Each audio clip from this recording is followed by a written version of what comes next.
I'm on the British Pullman. This is an incredible experience already. Just the cabin. It's just incredible. It's just the most beautiful thing. Even the bathroom is beautiful. I'm going to show you.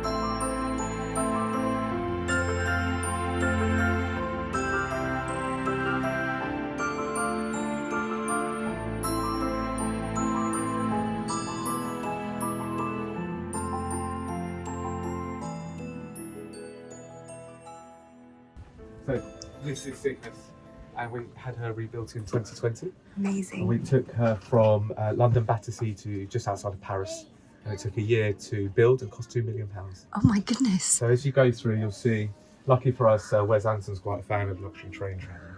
It's very different. Oh wow. Oh, this is very different, isn't it? No, they're different.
think our chickens would lay a golden egg? Do you think they Or would? you could just put it in the bottom and then they'll lay it. Putting it in their box? And then they'll lay it. That would be funny, wouldn't it? That would be really funny. Or in the bed. Where are the bees?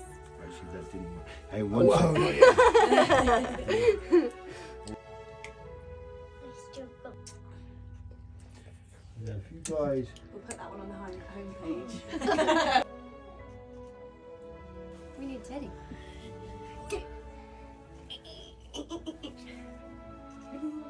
Right. So what can you remember what your did you call it Charlotte or something? no. What did you call it? I called it Daisy. Daisy. Okay, lovely. And this one's called Truffle. We should. I got her little blanket. She needs a pillow. Oh, caramel. Yes. Feed it to your bear. What's Okay, ready? in the box? Let's have a look. What's in the box? Woo! Have a look. That one. Can you reach Teddy wants a biscuit, right? What you yeah, go ahead.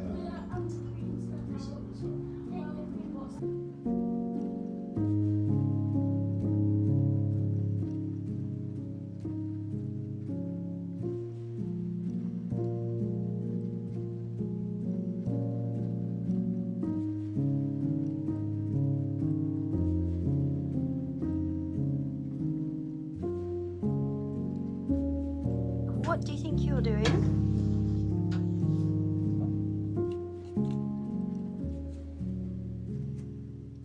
I remember the first day that I saw this house and this hallway, and we walked in and this room was incredibly dark, and the floor was terracotta tiles, not the sort of old lovely terracotta, quite modern. There's a chicken about to come in, so I'll have to chase it off in a minute. And it just felt really dark. It was May as well, so it should have been absolutely beautiful, but it just felt really enclosed, and I think a lot of that was the floor. So we've put in this traditional flagstone, which is quite a light colour, which sort of lifts it up a little bit.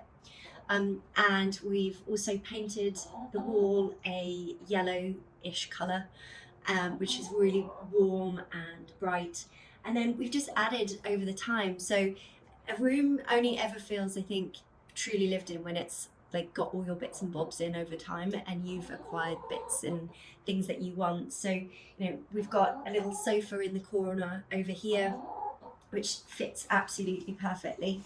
And it's pretty threadbare now. How do you do? A really, really cool spot because the breeze comes right the way through the house. This rug I got on eBay. It's I wouldn't say it's like a genuine sort of really precious antique, but it is a Persian rug. And the funny story about that was that the chap who I bought it from on eBay for like 50 quid, I then had it professionally cleaned, but he delivered it on the bus. He literally came to our house with this massive rug over his shoulder and delivered it on the bus. It's been amazing, and it sees a lot. You know, the chickens are in and out, so it is, you know, it's just utilitarian. It's really beautiful, but it's also utilitarian. So this is an old tea chest that I think it was yours, right, Rue? Yeah, so Rue's family, which actually still smells of tea. Like genuinely, when they were based in Singapore with the army, and it's Rue uses it to house some of his bits and bobs. And then this was an absolute steal. So pleased with this. This was from Facebook Marketplace, and I think this was probably roughly around £50 as well. And I have no idea what she was using it for, but I didn't know that it was intended for here, but I just saw it and absolutely had to get it. And it fits so perfectly in here because it's very narrow, so you've still got the thoroughfare. And obviously we just add lots of florals, and we've just had a big shoot, so there's flowers everywhere. And then I've just layered it with some lovely old books and trinkets and bits and bobs, and this lovely huge glass jar, which sometimes I put flowers in as well, which I love. So just lots of interior design books, travel books, just books that you're not going to use regularly, but it's nice to layer the space with it. These baskets are traditional fruit drying baskets. So you would have picked your grapes off the vine and then pop them in a basket and let them dry on there. So you can see here I've got some really, really big ones. I really love the massive ones, they're so lovely. But I just wanted to break up the beautiful wall and use the wicker to sort of bring in that sort of natural outside element as well. And we've finally got a few last ones, and so the wall is now complete. Rue will be very glad to know. The walls were like this when we moved in, so you can see the original timber here, and you can see all the marks, which is where they would have applied the plaster on top. But the brickwork is absolutely amazing, and I'm not sure if we would have been brave enough to have done something like this, but I was really glad that it was like this. It's so imperfect, it's unbelievable, but like there's holes in the floor where there's a gap in the brick, but there's also like bits and bobs of graffiti, and it just tells this really lovely story, I think, of the shape of the building before and where it's been patched up over time. I think there's a good section over here. You know, there's some slate in here, and you can see that obviously there was a pipe that ran down there, and then annoyingly someone has used what's it called, cement here, which isn't accurate at all. It should be lime mortar, but it's still absolutely fantastic as a feature. This rocking horse, my mother and father-in-law bought us for Rafe's first birthday, I think. Christening, I think. His christening. And Sorry, baptism. Baptism. And he gets a lot of love. He's been knocked about a little bit, and his hair has often been cut. But he's very much loved, and a perfect position for him, just in front of the lovely window. And then this is a new piece that I got recently at the antiques market that I told you about last week.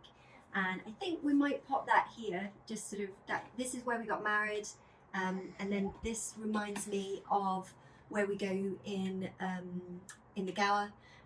Lots of beautiful coves with little houses tucked away. So I thought that might look quite nice there. And these new plates, these are lovely new antique bowls. And then I've got a Lattice plate here and a lovely Lattice plate here. And this will probably be slightly added to, maybe a couple of more pieces, but nothing. Chicken out. We love this hallway. We spend a lot of time in here. We spend equally a lot of time on the porch, porching and sitting in the sun. And we've got these wonderful chairs that we sit on and just, well, also the chickens sit on them, enjoy the sunshine. And it's just a wonderful, special place for us to have in the house. And it sort of brings everything together. It's sort of the harmony of where you go to the stairs, where you go to each and every room. So it's a really lovely space. These lights, they're from an American company. I'll see if I can remember the name of it and link it for you. But they don't have glass in, which I was quite keen on because of the dust high up. And I think they also add just a slightly sort of more modern feel. Otherwise it would have sort of maybe felt just a little bit too traditional.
each layer, and it is a really beautiful payoff. I just think the roses look so much nicer when they're like this. It really transforms them. They look massive, and I feel like every time I set flowers up at an event, if I've got kind of roses en masse and they're all reflexed, you get loads of comments. Everyone's like, what kind of rose is that? And you think, well, it's just a normal rose, but we've reflexed it, so it looks so much better. Like this, which hopefully you all agree looks so much nicer. So then we cut it like this. And then I kind of want mine to sit at the base of the vase, so I'm going to pop it down there. I was always happy with it. So many people have completely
Oh, almost.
One minute you're a city dweller, the next you're standing knee-deep in compost, yelling about the chickens being in the lettuce again. There's a sourdough starter on the counter, the laundry is an afterthought, and you haven't willingly left your property in weeks. Hi, I'm Leah, and welcome to our elegantly knackered farmhouse and my kitchen garden, a wildly optimistic endeavour that started as a few innocent seed packets and has now taken over my life. It all began in a fit of lockdown enthusiasm when I decided that what we really needed, despite an already overwhelming to-do list and zero prior experience, was a fully functioning, bountiful vegetable garden. We started with a scruffy patch of lawn, some wooden sleepers, and a very relaxed attitude towards planning. I adopted the no-dig method, which was fantastic because it essentially means throwing a load of compost onto cardboard and letting nature do its work. Nature, as it turns out, is extremely efficient, especially when it comes to growing weeds and creating a perfect environment for rogue potatoes that will haunt you for years to come. Here are a few lessons I've learned. Chickens are adorable little garden destroyers. Keep them out at all costs. Ducks, on the other hand, are excellent slug assassins. I personally advise not planting calendula unless you want it to stage a coup and overthrow your entire vegetable patch. And deer have a personal vendetta against rainbow chard and kale, and basically anything else that I love. This year, I'm attempting to keep the deer at bay with cages and grow houses, experimenting with sweet peas climbing over courgette arches, and interplanting dahlias with my vegetables. The kitchen garden has become a place of endless learning, occasional despair, and pure joy, especially when small, muddy hands proudly hold up the wonkiest of carrots like a trophy. I want to share this journey with you, to document the triumphs, the disasters, and the surprising things that I'm learning along the way, in the hope that it might inspire you to get outside and give it a go too. The kitchen garden has been a gateway to a whole new way of life for us, a slower, muddier, infinitely more joyful one. So if you're thinking about starting a kitchen garden, my advice is go for it. Just maybe start small, brace yourself for the unexpected, and accept that your tidy vegetable beds will soon be a beautiful, chaotic mess. And if you hear someone shouting about rogue chickens, it's probably me.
Welcome to the boot room, most used room in the house. And this time of year, we've always got loads of seeds on the windowsills because it's lovely and warm in here and sunny. And lots of things have popped up. So I've got some courgettes, some sweet corn, some cavolo nero, and then my sweet peas are all coming on really nicely. So what I do here is pop them on some kitchen roll that's damp, and then you can get them going quicker. And then you also see the ones that perhaps won't ever get going. So this one, look, isn't really, although it might do there, look. So we'll see if they get going. I got loads of tulips for a shoot yesterday, and they were all looking so miserable that I wanted to, look, they're so springy now. That's perfect. So basically what you want to do is, tulips like drinking all their water straight, basically. So you cut off their tips and just wrap them in a little bit of paper, pop them in water overnight, and they'll bounce right back up. So my springy tulips.